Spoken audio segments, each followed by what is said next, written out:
روایت سنن نبی داؤد کی روایت ہے، حدیث نمبر 4297 ہے۔ حضرت ثوبان رضی اللہ عنہ فرماتے ہیں کہ قال رسول اللہ صلی اللہ علیہ وسلم یوشک الامم ان تداعى علیکم کما تداعى الاکلۃ الى قصعتها فقال قائل ومن قلة نحن یومئذ۔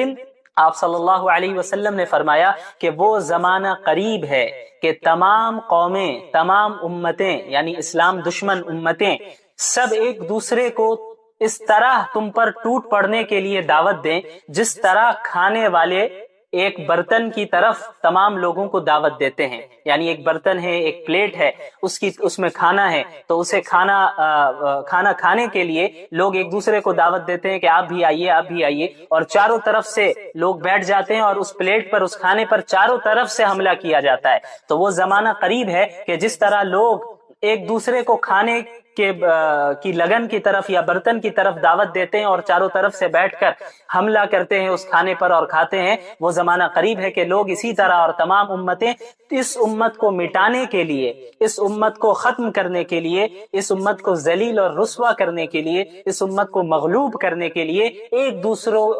دوسرے کو یہ قومیں اور یہ امتیں دعوت دیں گی کہ آئیں اور سب مل کر ہم اسلام پر حملہ کریں اور مسلمانوں پر حملہ کریں۔ یہ زمانہ قریب ہے۔ تو صحابہ کرام میں سے کسی نے عرض کیا کہ وَمِن قِلَّةٍ نَحْنُ يَوْمَئِذٍ، کیا اس دن ہماری تعداد اتنی کم ہوگی، اس وجہ سے ایسا ہوگا؟ تو آپ صلی اللہ علیہ وسلم نے فرمایا کہ قال بل انتم یومئذ کثیر، نہیں بلکہ تم اس دن بہت زیادہ ہوگے، بڑی تعداد ہوگی تمہاری۔ اس حدیث پر غور کیجئے، یہ آج ہی کے زمانے کے متعلق ہے۔ آج ہماری تعداد کم ہے؟ نہیں، صحابہ کرام کے دور میں تو مسلمانوں کی تعداد کم تھی۔ آج کیا ہماری تعداد کم ہے؟ ہرگز تعداد کم نہیں ہے۔ اور کیا آج یہی حال نہیں ہے کہ تمام قومیں اور تمام امتیں اس اسلام پر اور مسلمانوں پر آج ٹوٹ پڑی ہیں؟ پوری دنیا آج اسلام پر حملہ کر رہی ہے، پوری دنیا آج مسلمانوں کو ذلیل اور رسوا کرنے کے پر تلی ہوئی ہے۔ پوری دنیا میں اسلام اور مسلمانوں کو صرف بدنام کیا جاتا ہے، کبھی انہیں ٹیررسٹ کہہ دیا جاتا ہے، کبھی ایکسٹریمسٹ کہہ دیا جاتا ہے، کبھی کہہ دیا جاتا ہے کہ یہ بیکورڈ ہے، کبھی کچھ کہہ دیا جاتا ہے، کبھی کچھ کہہ دیا جاتا ہے، کبھی داڑھی پر اعتراض ہوتا ہے، کبھی حجاب پر اعتراض ہوتا ہے، کبھی طلاق کے مسئلے پر اعتراض ہوتا ہے، کبھی دیگر مسائل پر اعتراض ہوتا ہے۔ تو یہ آج کا دور ہے کہ جب پوری دنیا آج اسلام اور مسلمانوں کے خلاف کام کر رہی ہے، اور بالکل اسی طرح پوری دنیا اسلام پر ٹوٹ پڑی ہے جس طرح کھانے والے چاروں طرف سے برتن پر ٹوٹ پڑتے ہیں۔ تو صحابہ کرام نے عرض کیا کہ کسی نے سوال کیا اللہ کے نبی صلی اللہ علیہ وسلم سے، کیا ہماری تعداد اس دن اتنی کم ہوگی، اس وجہ سے ایسا ہوگا؟ تو آپ صلی اللہ علیہ وسلم نے فرمایا کہ نہیں، تمہاری تعداد بہت زیادہ ہوگی۔ اور آج ہماری تعداد کتنی زیادہ ہے؟ فاسٹسٹ گروئنگ ریلیجن اگر کوئی ہے تو وہ اسلام ہے۔ سب سے تیزی سے کے ساتھ جو مذہب پھیل رہا ہے پوری دنیا میں وہ اسلام ہے۔ ہمارے یہاں تعداد کی کمی نہیں ہے، لیکن آپ صلی اللہ علیہ وسلم نے آگے کیا فرمایا، اس پر غور کیجئے، وَلَكِنَّكُمْ غُثَاءٌ كَغُثَاءِ السَّيْلِ، لیکن تمہاری تعداد تو بہت زیادہ ہوگی لیکن تم سیلاب کے کوڑے کرکٹ کی طرح ہوگے۔ جب کوئی سیلاب آتا ہے تو ساتھ میں کوڑے کرکٹ کو بھی لیتا آتا ہے، تو اس کوڑے کرکٹ کی کوئی حیثیت اور اہمیت نہیں ہوتی، وہ بے جان چیز ہوتی ہے، بے وزن چیز ہوتی ہے، اس سے کوئی نفع نہیں پہنچ سکتا۔ تو لہٰذا آپ صلی اللہ علیہ وسلم نے فرمایا کہ تم بھی اسی طرح ہو گئے ہوگے، یعنی تمہاری حیثیت نہ اللہ کے نزدیک کچھ ہوگی، نہ ہی دنیا والوں کے نزدیک تمہاری کوئی حیثیت ہوگی۔ اور آپ صلی اللہ علیہ وسلم نے فرمایا وَلَيَنزِعَنَّ اللَّهُ مِن صُدُورِ عَدُوِّكُمُ الْمَهَابَةَ مِنْكُمْ، اور اللہ تعالیٰ تمہارے دشمنوں کے دلوں سے تمہارا خوف، تمہارا رعب اور تمہاری ہیبت کو نکال دے گا، یعنی دشمن تم سے ڈریں گے نہیں۔ اور آج یہی حال ہے، پوری دنیا کو اسلام سے کوئی ڈر تھوڑی ہے، کیونکہ ہمارے پاس کچھ ہے ہی نہیں۔ جب تک خلافت عثمانیہ کا قیام تھا تو پھر بھی بہرحال ایک ڈر تھا، اگرچہ وہ خلافت عثمانیہ خلافت راشدہ نہیں تھی، وہ خلافت اگرچہ ملوکیت تھی، لیکن اس کے باوجود خلافت کا ایک ڈھانچہ کھڑا تھا، اور اس ڈھانچے سے ہی پوری دنیا کو تکلیف تھی، اور اس ڈھانچے سے ہی پوری دنیا بہرحال ڈرتی تھی۔ تو سازش کی گئی اور اس کے بعد خلافت عثمانیہ کو ختم کیا گیا۔ زیادہ دن نہیں ہوئے، ابھی 100 سال بھی نہیں ہوئے، تو خلافت عثمانیہ کو ختم کیا گیا، اور خلافت عثمانیہ کے ختم ہونے کے بعد سب سے زیادہ مسلمان پوری دنیا میں ذلیل ہوئے۔ اتنی ذلت پوری تاریخ میں مسلمانوں کو نہیں ہوئی، اتنا نقصان جتنا خلافت عثمانیہ کے زوال کے بعد ہوا، جو ابھی 100 سال بھی نہیں ہوئے اس کے یعنی سقوط کو۔ مسلمانوں کو جتنا نقصان ہوا اتنا پہلے پچھلی تاریخ میں نہیں ہوا۔ تو اس حدیث کو پڑھ کر ایسا معلوم ہوتا ہے کہ گویا شاید اسی صدی کے لیے آپ صلی اللہ علیہ وسلم نے فرمایا۔ ظاہر سی بات ہے کہ اس وقت آپ صلی اللہ علیہ وسلم اس حدیث کو ارشاد فرما رہے ہیں جب اسلام عروج پر تھا، صحابہ کرام اور مسلمانوں نے اپنے اس دین کے لیے تمام چیزوں کی قربانی دی، جان کی بھی اور مال کی بھی۔ اب اس حدیث کو پہلے مکمل کرتے ہیں۔ آپ صلی اللہ علیہ وسلم نے فرمایا کہ تمہارے دشمنوں کے دلوں سے اللہ تعالیٰ تمہارا خوف، رعب اور ہیبت کو نکال دے گا۔ آج یہی صورتحال ہے۔ اس کے بعد آپ صلی اللہ علیہ وسلم نے فرمایا وَلَا يَغْذِفَنَّ اللَّهُ فِي قُلُوبِكُمُ الْوَهْنَ، اور اللہ تعالیٰ تمہارے دلوں میں وہن ڈال دے گا۔ فقال قائل یا رسول اللہ وما الوہن، تو پوچھنے والے نے سوال کیا کہ یا رسول اللہ وہن کا مطلب کیا ہے؟ آپ صلی اللہ علیہ وسلم نے فرمایا کہ حب الدنیا وکراہیت الموت، یعنی دنیا کی محبت اور موت کا ڈر۔ جڑ کی طرف اشارہ کیا، جو اصل وجہ ہے اس کی طرف اشارہ کر دیا۔ اب آپ دیکھ لیں ہمارے اندر کتنا آج موت کا ڈر ہے اور دنیا کی کتنی محبت ہے۔ اچھا، کس سے آپ صلی اللہ علیہ وسلم ارشاد فرما رہے؟ صحابہ کرام سے۔ ظاہر سی بات ہے صحابہ کرام کے اندر یہ چیز داخل ہو، ایسا ہو ہی نہیں سکتا۔ اگر ایسا ہوتا کہ صحابہ کے اندر دنیا کی محبت ہوتی اور موت کا ڈر ہوتا تو اسلام کے لیے اتنی قربانیاں کبھی نہیں دیتے۔ بدر کے موقع پر 313 اپنے سے 3 گنا زیادہ طاقت کے سامنے کبھی نہیں جاتے، لیکن وہ گئے کیونکہ ان کے اندر موت کا ڈر نہیں تھا، اس کے علاوہ دنیا کی محبت نہیں تھی۔ تبھی انہوں نے ہجرت کی اور اپنے گھر کو، اپنے اہل و عیال کو اور اپنے مال اور جائیداد کو مکہ میں چھوڑ دیا اور پھر ہجرت کر کے آئے۔ تو اس وقت آپ صلی اللہ علیہ وسلم یہ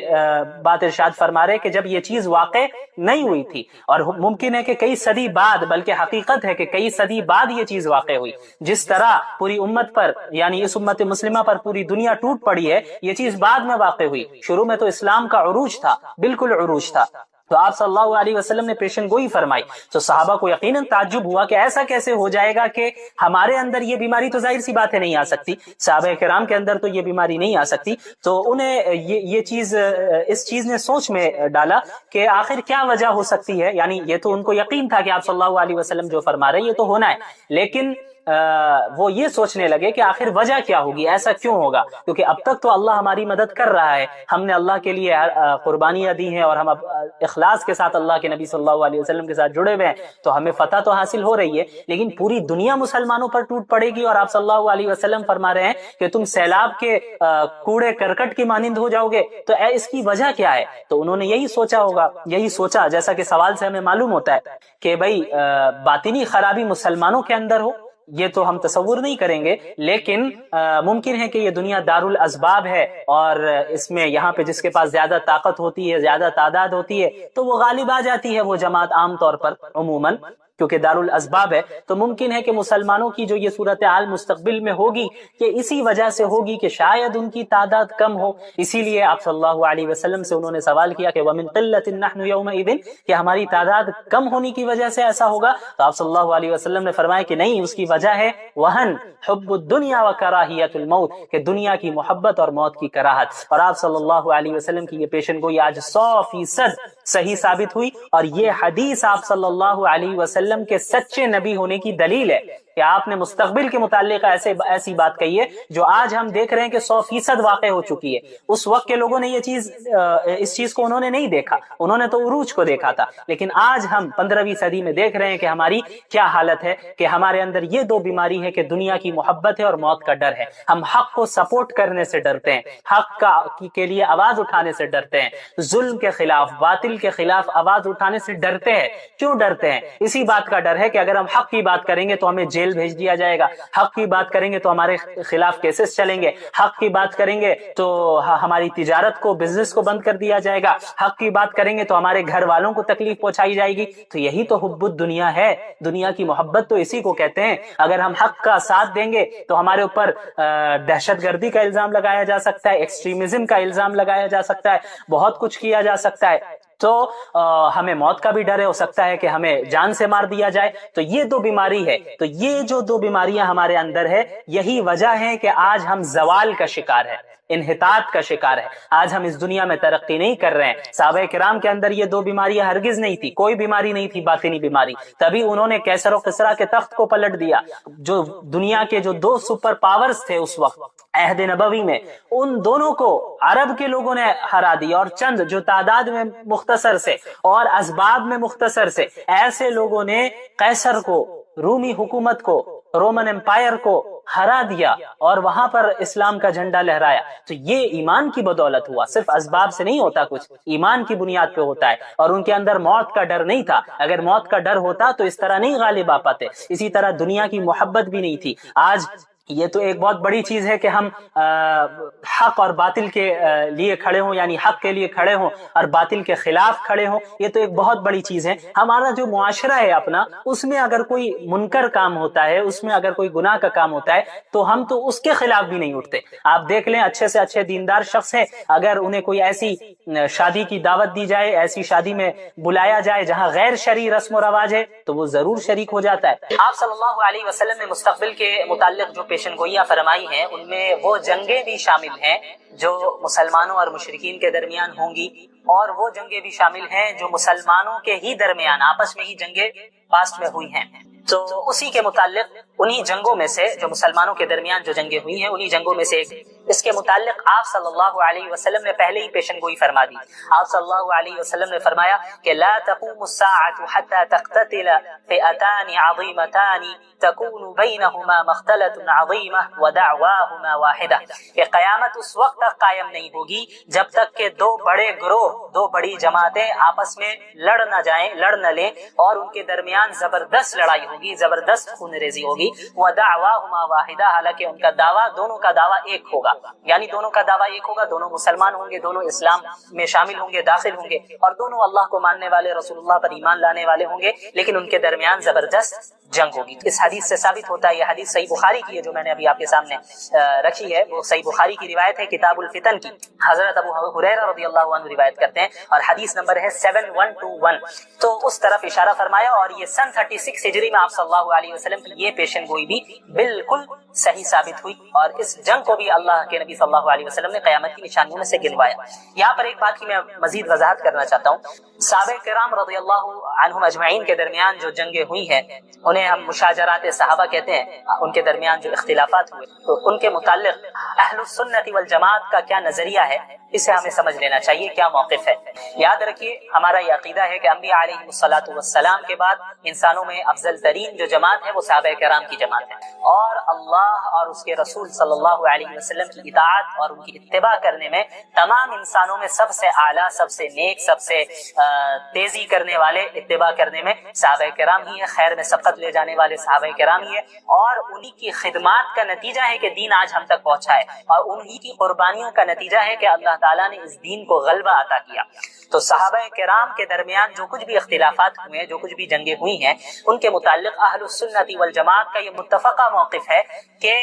ہم سکوت اختیار کریں، خاموشی اختیار کریں، یعنی ہم 1400 سال بعد آ کر ہماری اور آپ کی کوئی حیثیت نہیں ہے کہ اس جماعت کی نیتوں پر ہم حملہ کریں، ہم فیصلہ کریں کہ بھئی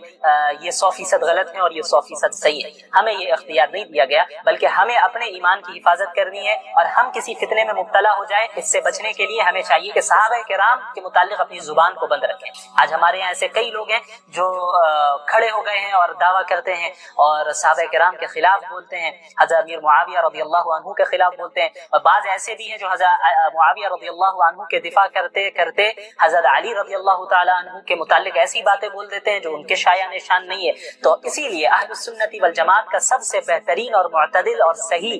موقف یہی ہے کہ ہم خاموشی اختیار کریں، کہ ہم لب کشائی نہ کریں، چپ رہیں، کیونکہ یہ جتنے حضرات ہیں یہ مجتہد تھے۔ حضرت معاویہ رضی اللہ عنہ، ان کا بھی ایک مقام ہے، وہ بھی مجتہد تھے۔ حضرت علی رضی اللہ تعالی عنہ، ان کے مقام سے کون واقف نہیں ہے، ان کے فضائل سے کون واقف نہیں ہے، وہ بھی مجتہد ہیں۔ اور آپ صلی اللہ علیہ وسلم نے فرمایا ہے، یہ صحیح بخاری کی روایت ہے، کتاب الاعتصام بالکتاب والسنہ میں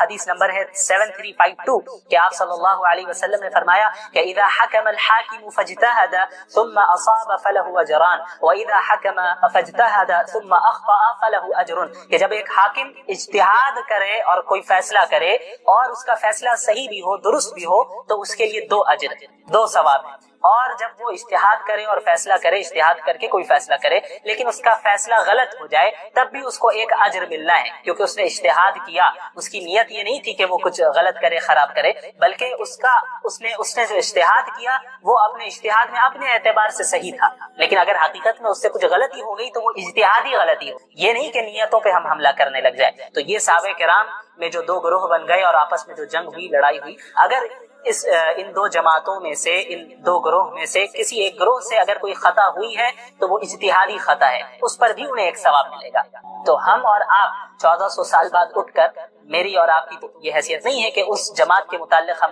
ان پر اعتراض کریں، ان کی نیتوں پہ حملہ کریں۔ ایسے بھی لوگ ہیں جو علیاذ باللہ کھڑے ہو کر بعض صحابہ کرام کو منافق کہہ رہے ہیں۔ یہ بات کیسے صحیح ہو سکتی ہے جبکہ اللہ کے نبی صلی اللہ علیہ وسلم نے حضرت حسن رضی اللہ تعالیٰ عنہ کے متعلق فرمایا، صحیح بخاری کی روایت ہے، کتاب الصلح 2704 حدیث نمبر ہے کہ ان ابنی هذا سید ولعل اللہ ان یصلح بین فئتین عظیمتین من المسلمین، کہ یہ میرا بیٹا حسن یہ سید ہے، سردار ہے، اور اللہ تعالیٰ سے امید ہے کہ میرے اس بیٹے کے ذریعے اللہ تعالیٰ مسلمانوں کے دو بڑے گروہ کے درمیان صلح کروائے گا۔ اور پھر ایسا ہی ہوا۔ جب آپ تاریخ کا مطالعہ کریں گے تو آپ کو معلوم ہوگا کہ حضرت علی رضی اللہ عنہ کے انتقال کی شہادت کے بعد حضرت حسن کے ہاتھوں پر مسلمانوں نے بیعت کی، اور وہ دو گروہ اسی طرح قائم رہے۔ حضرت معاویہ رضی اللہ عنہ کا جو گروہ ہے وہ بھی اسی طرح قائم رہا۔ یہاں حضرت علی کی شہادت ہوئی تو اس کے بعد خلیفہ مقرر کیے گئے حضرت حسن، لیکن حضرت حسن رضی اللہ تعالیٰ عنہ نے حضرت معاویہ سے صلح کر لی اور حضرت معاویہ کے ہاتھوں پر رضی اللہ عنہ کے ہاتھوں پر بیعت کر لی، اور اس طرح جو دو گروہ بن گئے تھے مسلمانوں میں وہ ایک ہو گئے اور متحد ہو گئے، جس کی پیشن گوئی آپ صلی اللہ علیہ وسلم نے بہت پہلے کر دی تھی کہ اس بیٹے کے ذریعے، میرے اس بیٹے کے ذریعے اللہ تعالیٰ مسلمانوں کے، من المسلمین، اس پہ غور کیجئے، مسلمانوں کے دو بڑے گروہوں کے درمیان صلح کروا دے گا۔ تو اللہ کے نبی صلی اللہ علیہ وسلم دونوں گروہ کو مسلمان کہہ رہے ہیں، دونوں کو مسلمانوں میں شامل کر رہے ہیں۔ تو جن کے متعلق اللہ کے نبی صلی اللہ علیہ وسلم نے گواہی دے دی کہ وہ مسلمان ہیں، تو ہم 1400 سال بعد اٹھ کر ہم یہ کہیں علیاذ باللہ کہ نہیں ایک گروہ منافق تھا، تو یہ بدبختی کی علامت ہے، ہمیں اس سے دور رہنا چاہیے۔ اور خصوصاً عوام کو تو میں یہی کہنا چاہوں گا، جو عام مسلمان ہیں انہیں چاہیے کہ ان موضوعات سے، ان ٹاپک سے دور رہیں، ان چیزوں میں لگیں جن سے آپ کا عملی فائدہ ہو، آپ کی زندگی میں کوئی فائدہ ہو، عمل میں کوئی فائدہ ہو، اس میں اضافہ ہو، آپ کی آخرت بنے۔ اس کے علاوہ اگر آپ ان مسائل میں الجھ گئے، ان ٹاپکس میں الجھ گئے اور خدا نخواستہ صحابہ کرام کے متعلق لب کشائی کرنے لگ گئے تو یہ بڑے خطرے کی بات ہے۔ ہو سکتا ہے جو بھی ایسا کرے اس کی آخرت جو ہے برباد ہو جائے، تو اس لیے ہمیں سکوت اختیار کرنا ہے۔